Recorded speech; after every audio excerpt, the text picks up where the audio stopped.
Do you need a free, easy to use DIY editor? Here's what you can do. All right, so what you want to do when you first log into Canva is click on video, and what it's going to allow you to do is actually create a blank video. One of the really cool features that is in here, if you click on your videos or on your uploads, you can record yourself. So you can click on record yourself, which is what we're doing right now.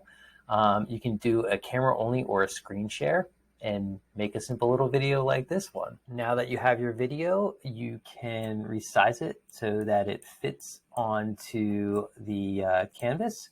If you want to trim your video, you can click on the trim video. So if you have multiple takes, you can trim to the right point that you want to start the video at.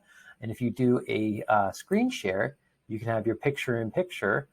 Best part is you can start to add additional elements such as text,